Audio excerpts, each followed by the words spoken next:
spoons. 2 silver spoons. These were made by my husband, Jean-Baptiste Soulard, right here in Port-Royal, many, many years ago. When I was a girl, my only silver was that of the Acadian moon hanging over the river near my home. You know what I'm saying, eh? Vous savez? Maybe not. We weren't poor, my family and me, though I was one of 19 children. 19! And true, we had no real silver, but we had a good home and food off our land. We were Acadians. Vous savez, Acadian. And by the time I was born in 1694, well, the Acadians had lived in this area for 50 years. My family lived not far from here, in Préron, what you call Round Hill. As with all Acadians in those times, we lived along the French River, of course, huh? And we diked the marshlands so we could farm the rich soil. Oh, it was a life filled with rhythm. The rhythm of the seasons and of the land. And we were nearly self-sufficient, though we did trade our produce or cattle for things we could not make ourselves, huh? Glass, iron things, du sucre, vous savez, sugar, and so forth. Oh, these items, they came from New England. It would seem that this was an idyllic existence. Oh, way. And it could have been, if not for the constant warring between the English and the French. Vois-tu là, both countries thought they wanted this land known as Acadie. Oh, ils voulaient, ouais. Ils voulaient, they wanted it. Until they got it, and then they forgot about it. C'est ça que Papa disait. That's what my father would say. We tried not to take sides. This became increasingly difficult, as you can imagine. How well I can remember the attacks made by the English on the fort here at Port-Royal. No, I was not here, but I was just up the river, only a few miles away. Savions tout ce qui se passe, and we all knew what was happening. When I was 8, I remember many big ships. They come from Massachusetts, and the commander on board, well, he demanded the surrender of the fort. Then, in 1707, the fort and the town suffered through 2 attacks from New England. We, the Acadians, well, we were called upon to supply provisions to the garrison. We always had to supply our crops to the garrison, whether the English were attacking or not. I can still smell the stench. La boucan. You know, the smoke from the fires. So much of the town was burned. The worst attack. 1710. Hey, premier, but first, I must tell you something good, huh? Something happy that happened the year before. That is when I met my future husband. I met him at the marché. You know, the market in Port-Royal. Some of us had come in early on the tide in the morning. Oh, well, you see the river. She was our highway. And I saw this newcomer. I learned that his name was Jean-Baptiste Soulard. He was a gunsmith and a silversmith working for the garrison. He had just moved down from Canada, Quebec, where his father too was a well-respected silversmith. Jean-Baptiste and I, on s'est mariés. We married on February 10th, 1710. We built this house here on Rue Dauphin in the spring of that year, and we moved right in. We were so very happy. Oh, il faisait beau.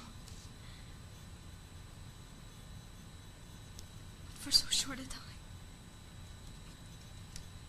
I was en famille expecting our first child, when the English attacked the fort yet again. There were British warships and colonial transports, boats, you know, and 2,000 English soldiers. While the French, they were heavily outnumbered and the siege lasted only a short time. Gouverneur Subercas surrendered. But what followed was not a happy time for us. Premier, one thing, we moved out of our petit chez nous, out of our cozy home. Never again did we live where we had been so happy together. And then the next year, my father, he was arrested by the English. After the birth of our second son, Pascal, we sold our house. And we moved to Quebec to be near Jean-Baptiste's family. Oh, we sold the house to Monsieur John Adams. I was never happy in Quebec. And I died there. Only a few years later, in 1717.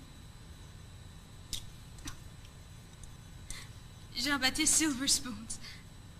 Well, they remind me of when I was happiest in my life. Well, that's why you find me here, in my petit chez nous, huh? In my little home, on Rue Dauphin.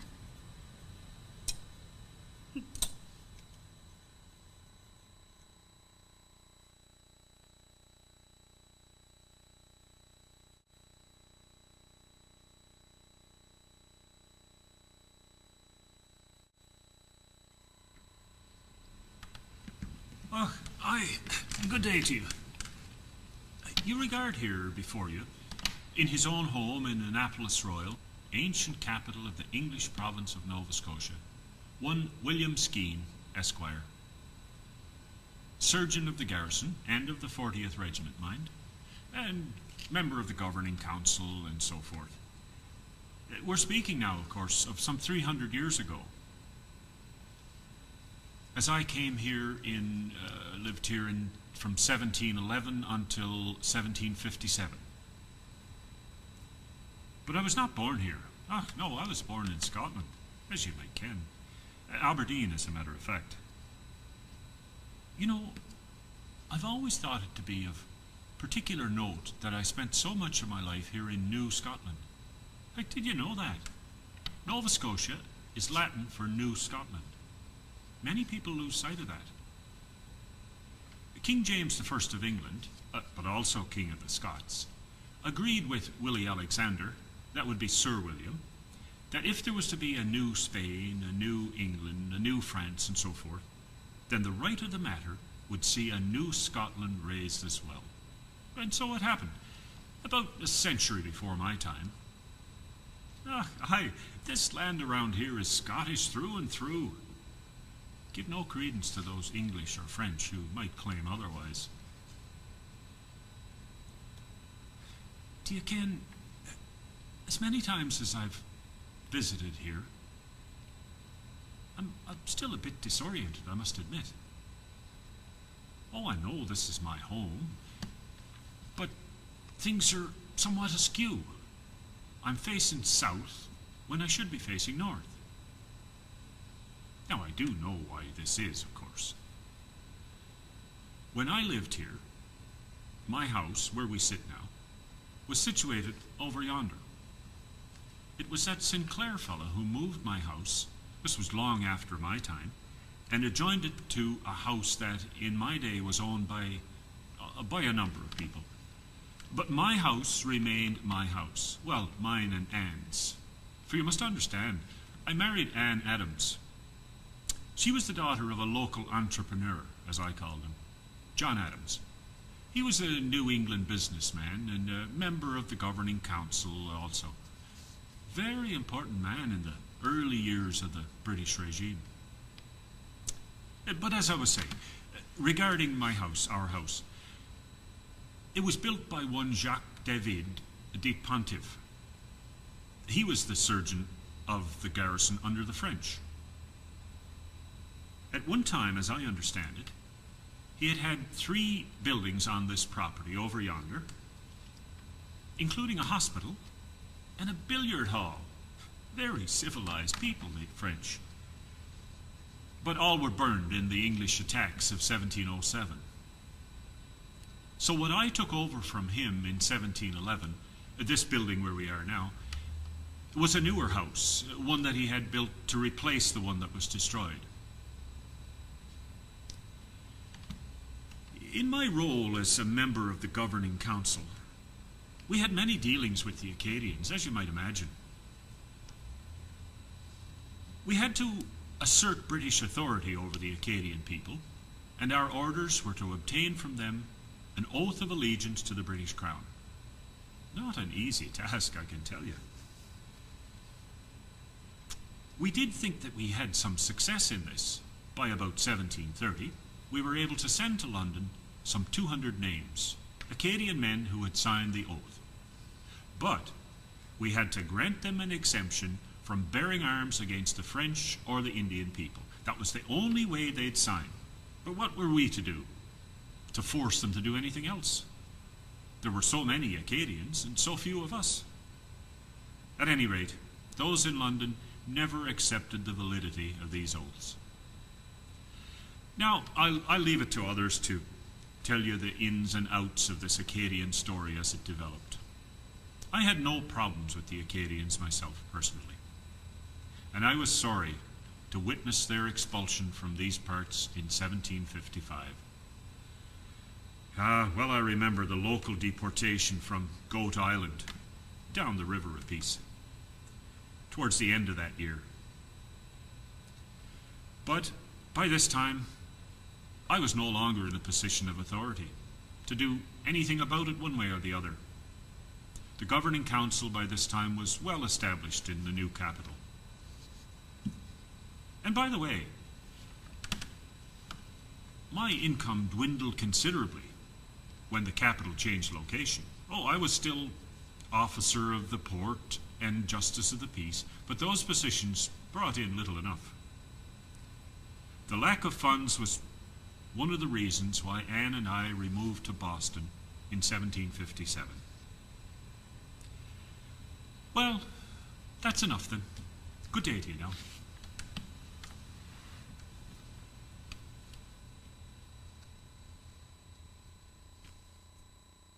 it a wrap?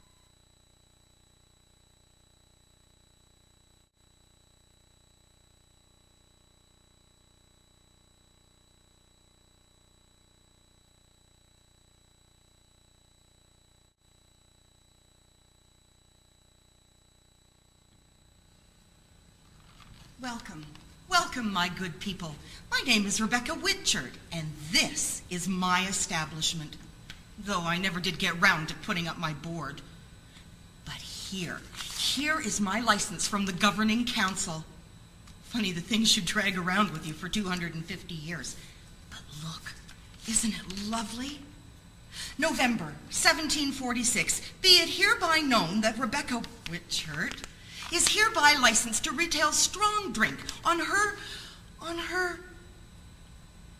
conforming to the rules prescribed to her, etc., etc. You know, I'd never done this before, run a tavern, though some of the other officers' wives were not so inexperienced in the trade. 4 others were all granted a license at the same time as me. Oh, yes, to run a public house was a time-honored way by which soldiers' wives, and here's the point of the matter, by which woefully underpaid soldiers and their wives could earn some extra money. I guess I wasn't in the trade long enough to be worn down by the coarseness of it all and the overindulgence. Oh, no. I was always proud to think that you would find ours to be the finest purveyor of strong drink in this, our fair city. Well, truth be told, our city wasn't really a city at all, and it certainly wasn't very fair.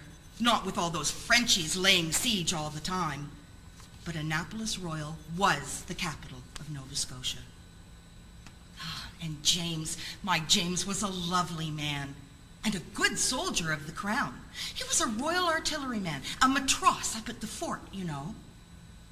How many people have said to me and asked me about that title, matros? And many's the way that said I'd be much better served by a good mattress.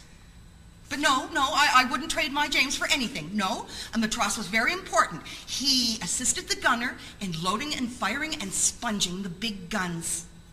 A very important position, I'm sure you'll agree. But alas, not well paid.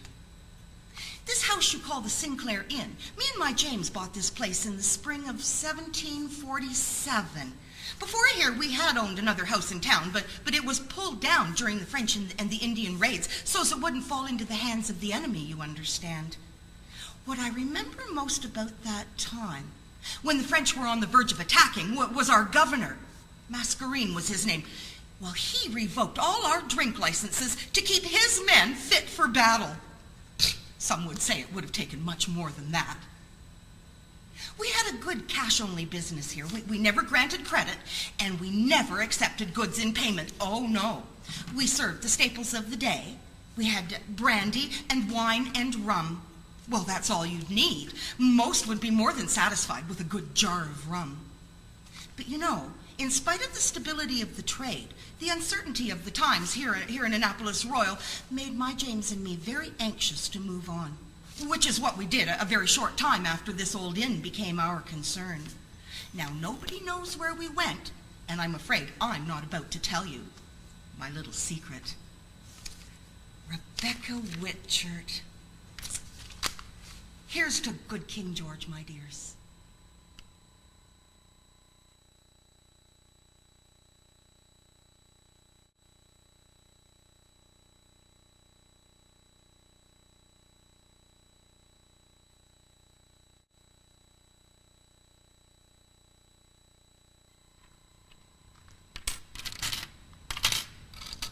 Oh, do come in. I was just taking care of some business.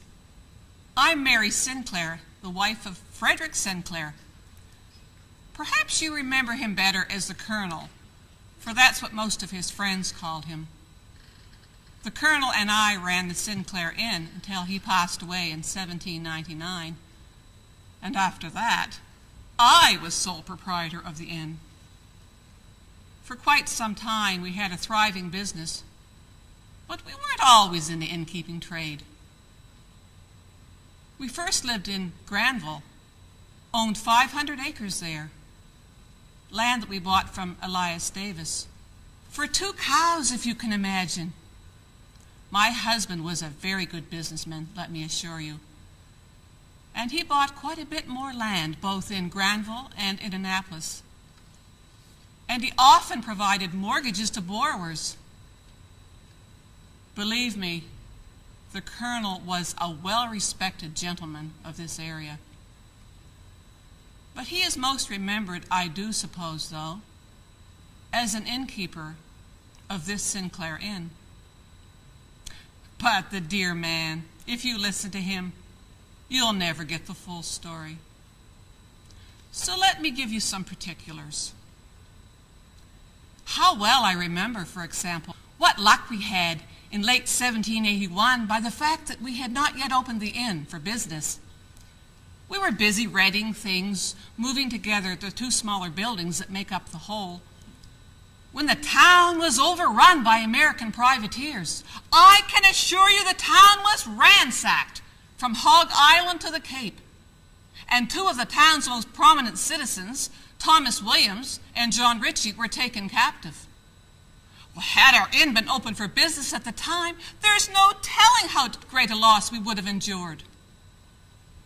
Early the following spring, another privateer sloop arrived here in the river, but fortunately it was captured by a British man-of-war before too much damage was done. Again, our inn was spared any harm. How busy we were when the Loyalists arrived. Thousands of them were here in town, I can assure you. At times it seemed like there were thousands right here under this roof. Every available room in town was stacked with Loyalists, and that's the truth. But even after things calmed down and all was more regular-like, we still had some exciting times here. For at least 2 years until the courthouse was built, the inn's large room below stairs, as the good colonel put it, was well used in holding sessions of the Supreme and Inferior Courts. And as well, how many times I cannot tell you, the walls of these here premises shook with the call of the auctioneer. By order of the High Sheriff of Annapolis County himself, the Sinclair Inn was used for property auctions. Yes, sir, right here under this very roof, I can assure you.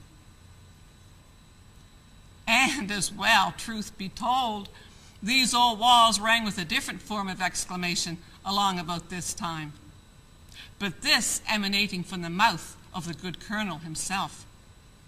It came about when he learned that he was to be subject to the Capitation Tax Act of 1791. Well, the province was only trying to rid itself of its debts, and the colonel was assessed for only £2. Well, you would have thought he was being asked to give up Jane. Ah, yes, Jane. The good colonel always knew a good bargain when he saw it. I can remember how well pleased I was. I think in the winter of 1787, when the colonel bought our slave girl to work here at the inn. As I recall, he paid a gentleman of New York some £21 for Jane. A very good investment indeed, for we more than recovered our investment in labor. And so you see, there's so much to remember. When the colonel passed on, I ran the inn until my demise in 1814.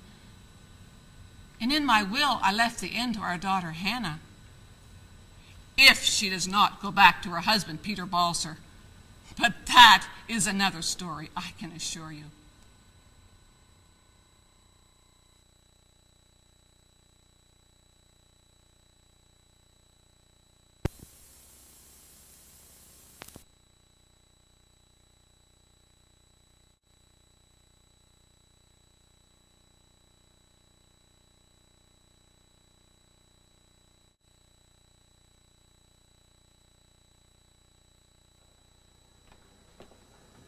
Oh, yeah.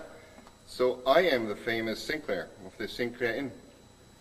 I worked and lived in this building, and I hope you will not be too much disturbed if I tell you that I also died in this building. Oh, yeah, but let me tell you about other things first. So first I must tell you, my name was not always Sinclair. No, I was from Hanover, northern part of what you call now Germany in Europe, and there my name was Ziegler. After to Nova Scotia, I moved, my name changed little by little, first to Sinclair with a Z, and then finally to Sinclair with capital S. This made me more, I think, of the new land. Meine Frau und ich, my wife and I, Maria, had already been in this place, this area, maybe 20 years before we bought the inn. That was in 1781, and it was not yet an inn.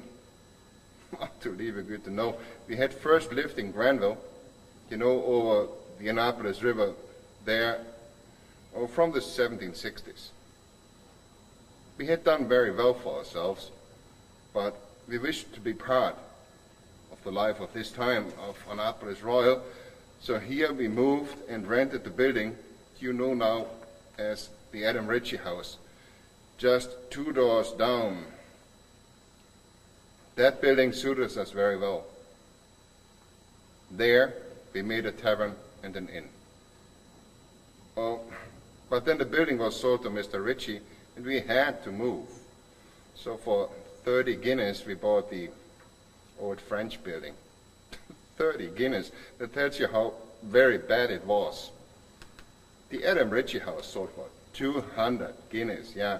And this also we knew this small house, the French one, is too small to suit our purposes. So we moved another building from over there and making everything together. So we make new upper stories of both buildings after they come together, and it is much better now. We make all new 21 sash windows, and we make 4 fan light windows. You know the ones I mean. So when everything we finish, we have the best in town, maybe in the township. Oh my God. Here today it is so quiet. Not so when we first opened our doors for business. For you understand, it was the time of the big American war, the war for the independence of all those colonies. Well, so to Annapolis come so many loyalists. I remember to this day, I would meet with Mr. Bailey, the Reverend Jacob Bailey. Yeah, he too had come as a refugee. What a fine man, that Reverend Bailey. Together we spoke many, many times about the town. In October of 1782, for example, the year we opened for business, you will remember so many loyalists. Reverend Bailey says, 500 loyalists, Master Sinclair, arrived by ship right out here in the river. 500. But perhaps there had been a little over 100 population to begin with. Each little space is filled with peoples. The Sinclair Inn has no more room. There's less room when the next year in 83, more than 2,000 others arrived. Mr. Bailey was so distressed by all he saw, his church was full to bursting with these poor people. Yeah, it's true to say, not all these loyalists did for all time stay in our little town. Most moved elsewhere, out of town I mean, and things for the first time became normal at the Sinclair Inn. We had a good business, never any problems. You know, though somehow, as time went by, I felt very alone here in Annapolis Royal. I missed my old home. I mean, far away back over the sea. So in 1799, I planned to go back. But before this happens, I make a journey of another type, the one you all must take. So now, you will excuse me. Reverend Bailey awaits me. As always, we have much to discuss. Auf Wiedersehen.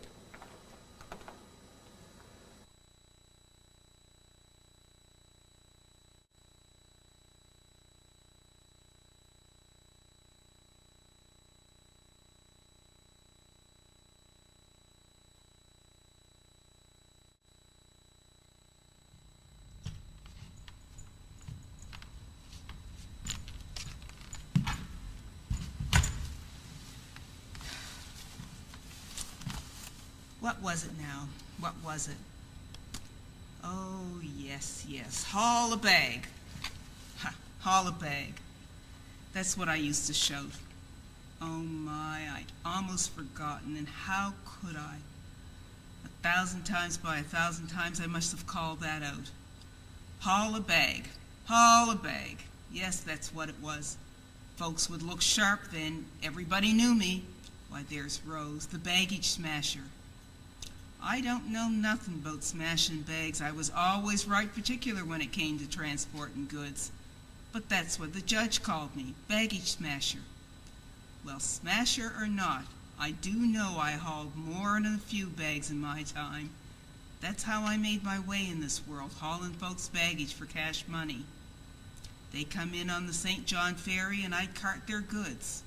Trunks, hat boxes, kegs, bird cages, you name it, to wherever they were fixing to stay in town, like here in the inn maybe. Haul a bag. My, how I remembers this building. And I remember the Sinclair people. You all call it the Sinclair Inn. They was operating here when my folks and me arrived in this bitty town. Now we'd come, that is, me and my family and a lot of other folks, loyalists they called us, from a place called Philadelphia. You ever hear of it? Anyway, that was in 1783, and I was, I don't know, maybe 10 years old. But let me tell you something first thing. When you look at Rose Fortune, that's me, you are in no way looking at a slave. Oh, dearie, no. I set up on my own. I kept myself. Well, the big war in America settled things out proper. My kin didn't want no truck with rebels. And, well, behind it was we all left those big United States of America and come here where good King George promised to look after us. But that's another story. So yes, I remember this building, this here Sinclair Inn. Not 'cause I ever lodged here, that wouldn't have happened, loyalists or no. No, I lived up the street, just a piece. The house I lived in is long gone now. But you know, right along where the Royal Bank is today. No, I never stayed here as such, nor I own did I ever have a proper paid for meal here.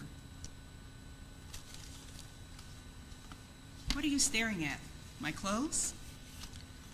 I bet you think I wasn't overly particular about the way I dressed. Well, you'd be wrong there. Why, just take a look at my portrait. Oh yes, my portrait. I bet you didn't know that my portrait was done up by an artist and all, did you? Why, for a time they even put it up there in Fort Anne Museum. On display, if you please. Oh yes, indeed. Shows me up good, it does. And here I'm dressed just as I am now. White cap with a string tied beneath my chin, a man's hat on top, man's hat, mind, to go with a man's coat and high-leg boots. Didn't I wheel my luggage barrow as good as any man? Well, that's why I wore men's clothes.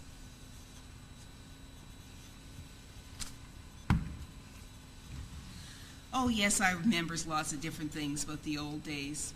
Like I told you, that judge called me baggage smasher. Well, that was Judge Halliburton, big-time writer and all that. Before he moved on, he lived with his young family in a house just up the street a ways. But later on, that's when I'm talking about, when he came back to town on business, he'd always sig me out to do his hauling. That's when he called me the Smasher. And you know what else he called me? He called me his Black Venus. Black Venus. My, he was a funny man. You know, somebody once showed me a picture of a regular Venus in a printed-up book. That woman didn't have no arms. What did the judge mean by calling me a Venus? I had arms, all right. He was a funny man, that judge. But he tipped me a shilling. Nothing funny in that. You know, I never thought much about it, but I kind of started something with this business of mine, this hauling of luggage and stuff. My family, the family that came from me, they worked the same trade. And my family always lived right here, not in Lakeele, not in Bramble or on the Bay Shore where black families first lived in the 1780s, but right here in the thick of things. Anyway, my great-grandson James and his son Jimmy just continued on the trade. Jimmy Jr. and his wife Pearl got involved in everything going on in town. They was well-respected folks. I'm telling you that the whole town of Annapolis Royal shut down completely for Jimmy's funeral. That was in the 1960s, about 100 years after I crossed the mighty river. But you know, the best thing ever is that my own true kin, that sweet child, Doreen Lewis, do you know she was elected mayor of this here Annapolis Royal? Canada's first black lady mayor. Can you imagine that? Mayor Doreen Lewis. So you see, I have every right to be proud. I done all right. My descendants done better than all right.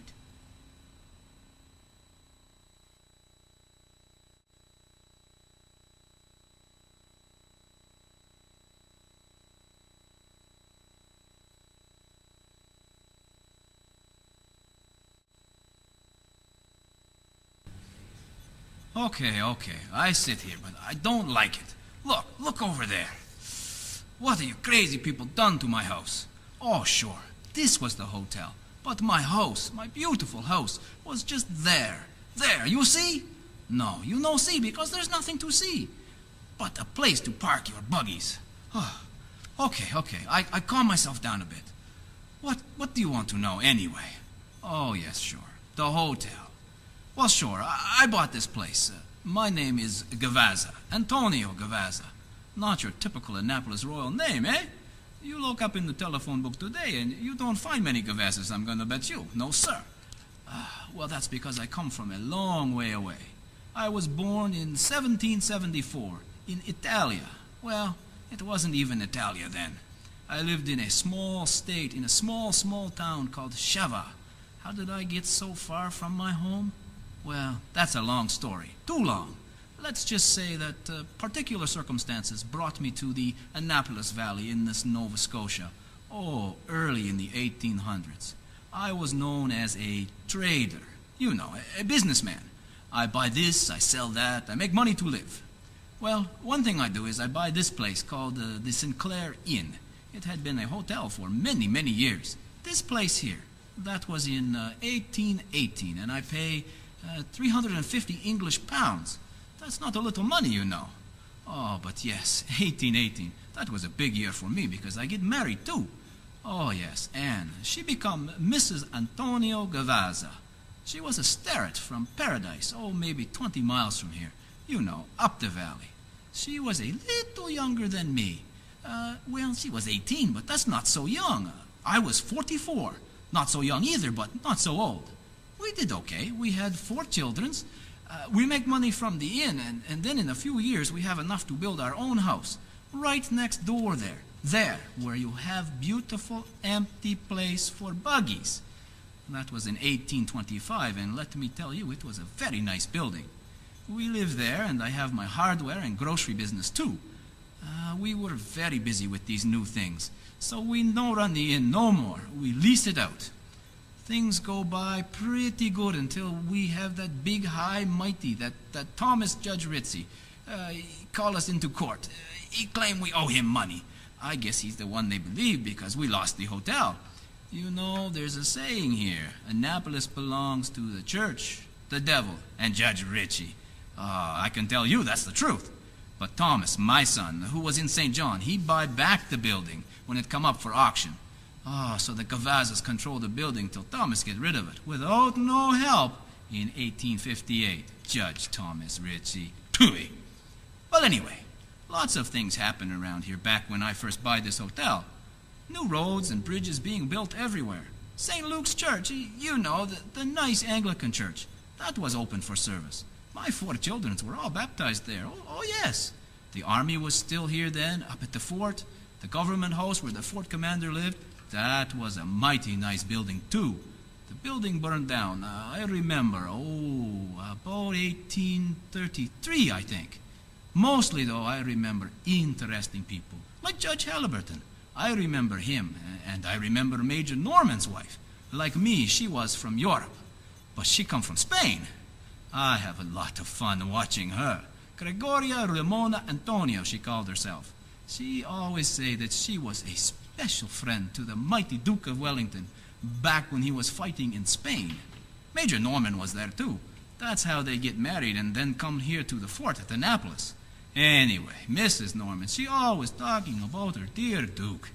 But I don't think Major Norman was so dear to her. Oh, no. I can still hear her right out in the street. She say, "You Normina, you brute beast, you breaking my heart. But what worsen, you breaking my crockeryware." Oh, yes, it's very, very funny. You see this vase? Very beautiful now. This belonged to my son, long after I was gone. Yes, everything the best and the biggest. You need proof of that? You remember I tell you about St. Luke's Anglican Church. Well, you go take a look at the graveyard there. It's just across the street from St. Luke's. They say there are hundreds and hundreds of people buried there. And there are maybe a couple hundred gravestones to see. Some go all the way back to 1720. Well, you go look. You just stand back and let your eye pick out the biggest gravestone there. Who do you think that belongs to? I'll tell you. The Gavaza family. We may not be in the phone book. Maybe somebody else owns the inn now. Maybe they tear down my beautiful house. But I make sure we be remembered here in Little Annapolis Royal, a long way from my home.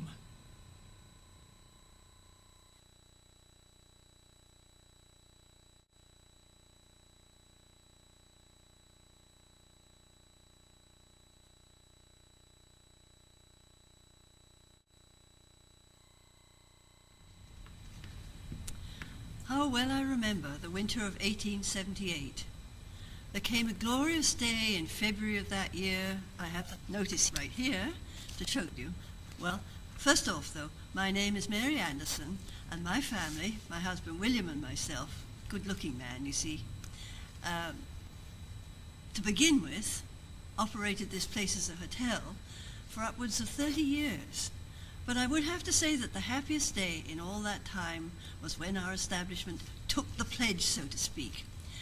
Now, this notice here appeared in the February the 9th edition, 1878, as I told you, of the Annapolis Journal newspaper. Please allow me to read this to you. I still get a lot of pleasure out of reading it.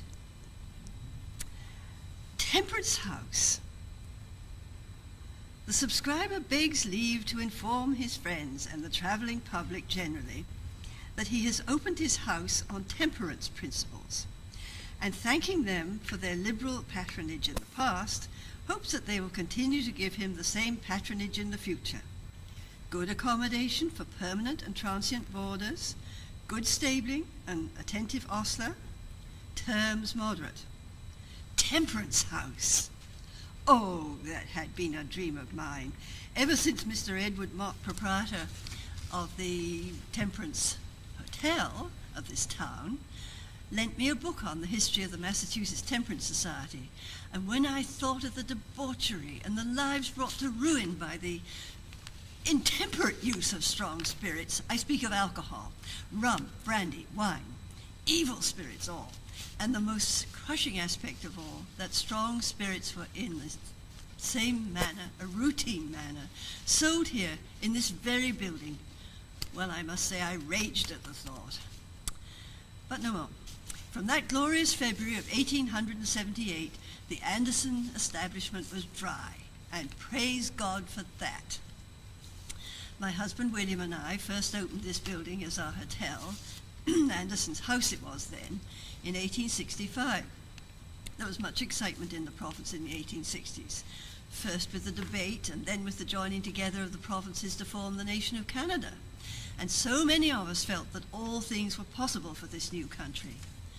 Well, yes, there were many who railed against the Union and saw nothing but disaster ahead, including the wondrous Mr. Joseph Howe, but no complaints from those here in this small town, especially with the word that the train service was from Halifax was to be pushed through to Annapolis Royal. Yes, came from the east, right out onto the wharf, and then if you wanted to travel west to Digby or to St. John in New Brunswick or down to the Boston States, well, you had to take a boat from here. There was a regular service to all those places. I remember a number of buildings had to be removed from the area just south of St. George Street, directly across from the wharf. And today you have your parking lot of the farmers' market located about in that area of which I speak. So there was much preparation and much work to be had for willing men here, even before the arrival of the train. So it was the time, too, of much shipping from here in town. Lumber would move out to the West Indies with sugar, molasses, spices, and even rum, and so forth, coming back. Apples were transported to England, too. That was a big trade. And there was the business of building the wooden-masted sailing vessels and business of keeping them into repair, and there were several shipyards here and on the Granville side. A very busy time for our little community. Speaking of shipping reminds me of something else I saw in my lifetime, and that was the time the river out here froze right up. Froze solid, right straight across the river from here to the Granville shore. Now, that's salt water with big tides twice every day, not easily frozen. It might happen once in every 100 years. When it happened in my lifetime, it was more than extraordinary because the river remained frozen not just a day or two, but for 5 weeks. 5 weeks. What a novelty, you can imagine. I remember someone, can't recall just who now, went out onto the ice with his photographic equipment and took photographs of the Annapolis side and the Granville side. His photo of this side showed the Temperance House very nicely. Anyway, I made sure Eben, my son, got a copy of that photo for us. I had it around here for a long time. But what reminded me of that? Oh, yes, foreign trade. There was a big English ship that got itself locked into the ice. And I remember that it was first of all unloaded of its products and then loaded up by men with horse-drawn sleighs and ox carts. Coal was unloaded and then apples went aboard. 8,000 barrels, I recall. A wondrous time, you'll agree. My husband William, a good-looking man again, yes, was incapacitated in 1875, and thereafter my son Eben and I ran the hotel. And then, of course, Eben on his own. Eben couldn't finally keep up with the mortgage on the place, and he lost control of it in 1896.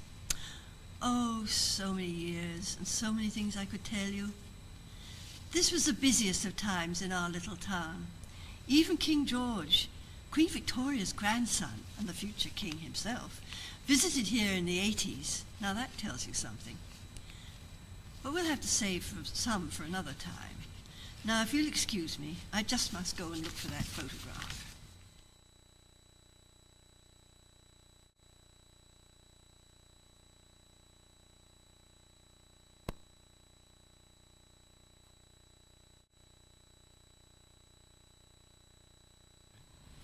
Hello, my name is Bill Edwards.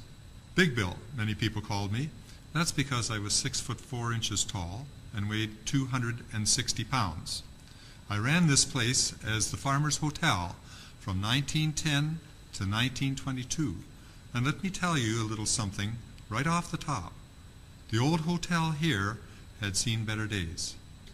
The Andersons and the Riordans, who owned it after Eben Anderson lost it, they were competing with fancier places outside the downtown area. Your good clientele wanted to stay up along Upper St. George Street, if you please. Oh, there were still hotels operating right around here. That was part of the problem. There were too many hotels. Now, we all made a buck, but everything, not just hotels, mind you, but everything started to look a little shabby. I guess when the golden age of sail sailed away, and after we had those bad fires in town, and two, now that I think of it, when the rail line was pushed through to Digby in 1891, well, everything changed. People rode right through the ancient capital here, so all those things taken together, well, it just became harder for the town to bounce back. The old money wasn't here, and new money wasn't coming in. But anyway, don't get me wrong. For all that, there were still some good times. As I say, most of us were still making a living and enjoying life. I know I was. I wasn't born here. I was born in Windsor, Nova Scotia. My family moved here in 1882. My dad was a sailmaker. One of my brothers stayed here, but I moved on. I spent a long time in the railway business. Oh, for close to 20 years, I guess. So you see, I'd seen a few things. After my son died, I retired from the rails and came back here to Annapolis. I bought a livery stable, but sold it. Then, in 1910, I bought this here building, which I named the Farmer's Hotel. But as I say, times weren't the best, and you had to do what you had to do to get along. We took anybody in that needed a bed, and for however long they needed it. I hauled gravel, kept the pound, and kept my eye open for any opportunities to make a few extra dollars. I suspected that the horseless carriage was something that would be around for a while, so I put a gasoline pump out front here. Then came the fires I mentioned. The first one in 1920, down by the old post office.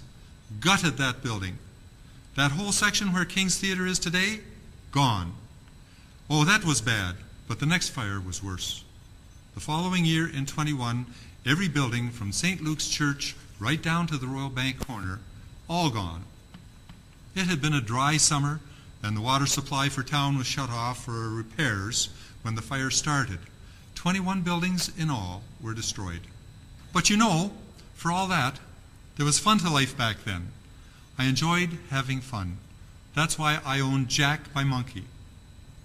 Everyone loved Jack, and his actions were often written up in the town paper. Why, Jack's even in this picture that I have here.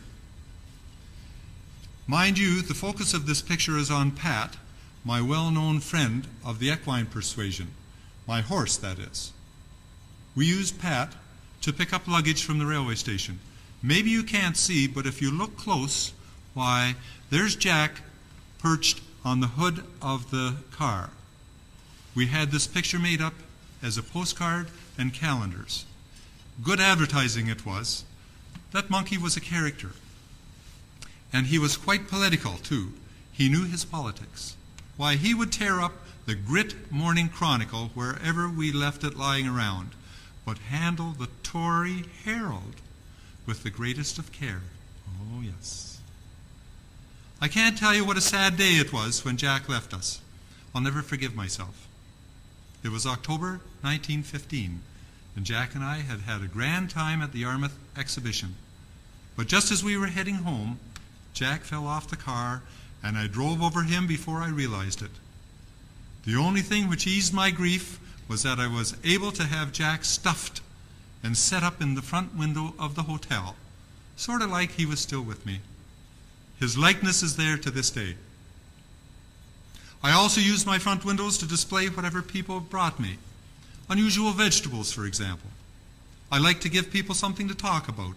I even used the side of the Farmer's Hotel for a blackboard we called Morning's Milk. Old L. Edward Neville, or yours truly, would chalk up some tidbit of interest or a little poetry, or what have you. We wanted to give people a lift, to lighten their day, to get them thinking. I didn't last long after I sold the old Farmer's Hotel to Jim Wallace. Within a year I was gone. That was 1923. Here's my obituary. You know, though, I must have done something right. Here's a bit of what they put into the Spectator about me. His fearless independence of speech and action often led him into disagreements in public and private, but he was very fond of sport with an inexhaustible fund of humor. A man of big heart and kindly deeds in many quiet ways. There you have it. No one could ask for more. I'm proud of that. Now, if you excuse me, Jack is expecting me out front.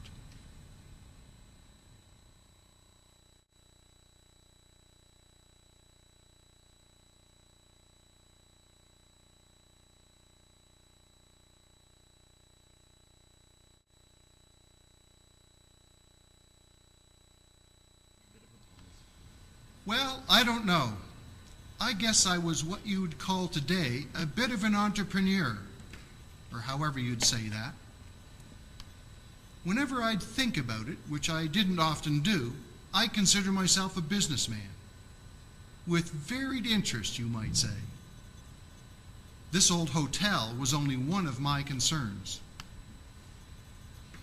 Anyway, my name is Stuart Mills. I was born in Granville in 1890. Earlier on, before I moved to Annapolis, I used to do a mail drive from here to Victoria Beach. Now, I always had an eye for a business opportunity, and pretty soon I started selling and buying pulp and firewood.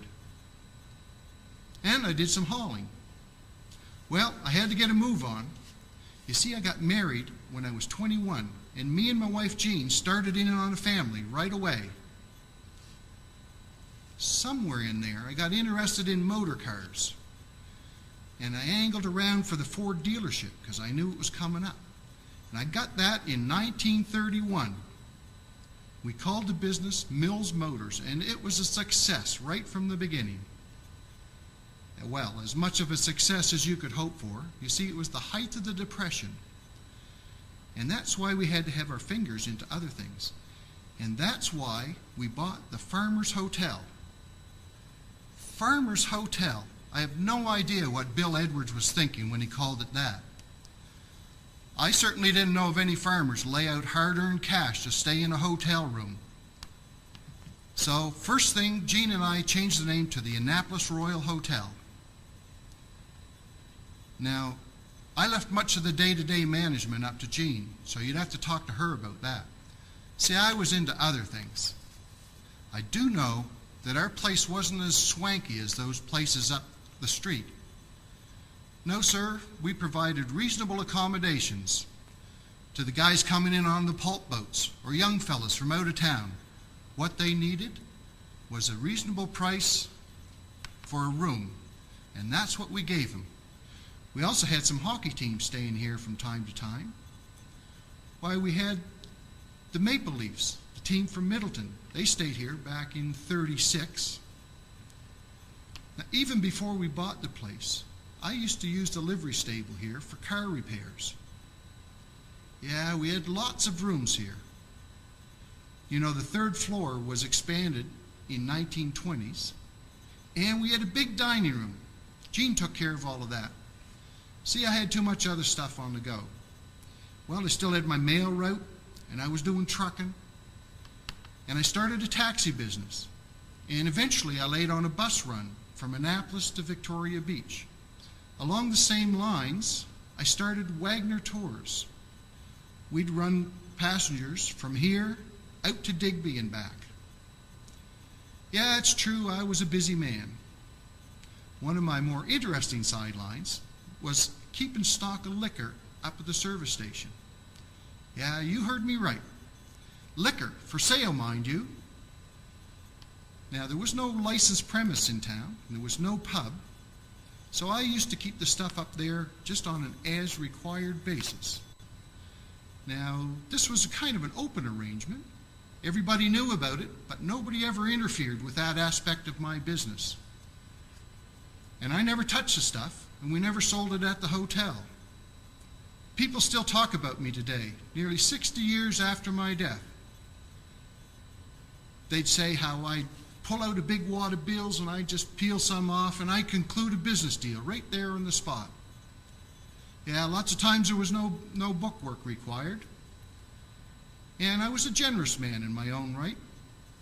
Why, there are those here amongst you today that'll still talk about how I'd get one of my employees to deliver wood to a client. And I'd say, Ralph, when you land that wood there, if they can pay it, fine and good. And if not, just leave it. Times were tough, and not everybody was as lucky as I was. I guess folks thought pretty good of me, though. My funeral in 1946 at the Stony Beach Church was the biggest that they ever had in that community. I hope they rented one of my buses for the occasion.